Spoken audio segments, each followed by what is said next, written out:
Iran কর্তৃক ভারতীয় জাহাজ ডোবানোর দাবি, সত্যতা, গুজব এবং ভূ রাজনৈতিক বাস্তবতা।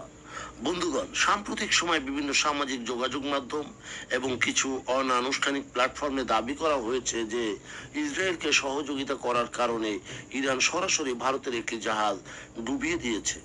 তবে আন্তর্জাতিক সংবাদ মাধ্যম, নৌ পরিবহন কর্তৃপক্ষ এবং নির্ভরযোগ্য কূটনৈতিক সূত্র অনুযায়ী সরাসরি ইরান কর্তৃক কোনো ভারতীয় পতাকাবাহী জাহাজ ডুবিয়ে দেওয়ার এই দাবিটি সম্পূর্ণ ভিত্তিহীন এবং এটি মূলত একটি গুজব বা অতিরঞ্জিত তথ্য।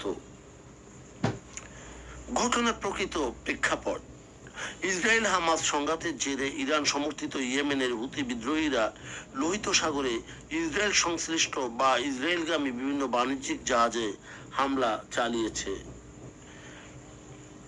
এর আগে ভারত মহাসাগরীয় লাইবেরিয়ার পতাকাবাহী এবং জাপানি মালিকানাধীন এমবি কেম্প প্লুটো নামের একটি রাসায়নিক ট্যাঙ্কারের ড্রোন হামলা হয়েছিল, যেখানে 21 জন ভারতীয় ক্রু ছিলেন।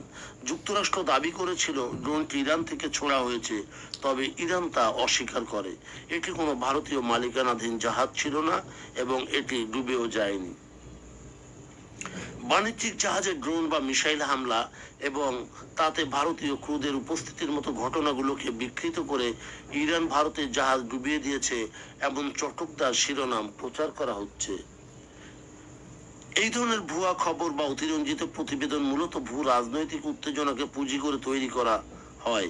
ইউটিউব বা সোশ্যাল মিডিয়ায় ভিউ বা ক্লিক বেট পাওয়ার আশায় অনেক সময় দুটি ভিন্ন ঘটনাকে, যেমন ভারতের সাথে ইসরায়েলের ভালো সম্পর্ক এবং সাগরে বাণিজ্যিক জাহাজে হামলা, যুক্ত করে এমন সব মনগড়া ন্যারেটিভ তৈরি করা হয়। প্রথমত, ভারত ও ইরানের মধ্যে ঐতিহাসিকভাবে স্থিতিশীল এবং কৌশলগত সম্পর্ক রয়েছে, যেমন চাবাহার বন্দর প্রকল্প। ইসরায়েলের সাথে ভারতের সুসম্পর্ক থাকলেও ইরান সরাসরি ভারতের কোনো রাষ্ট্রীয় বা বাণিজ্যিক সম্পত্তিতে সামরিক হামলা চালানোর মতো হঠকারী পদক্ষেপ নেবে তা আন্তর্জাতিক কূটনীতির বাস্তবতার সঙ্গে মেলে না। দ্বিতীয়ত, আন্তর্জাতিক জলসীমায় কোনো দেশের পতাকাবাহী জাহাজ ডুবিয়ে দেওয়া সরাসরি যুদ্ধ ঘোষণা সামিল।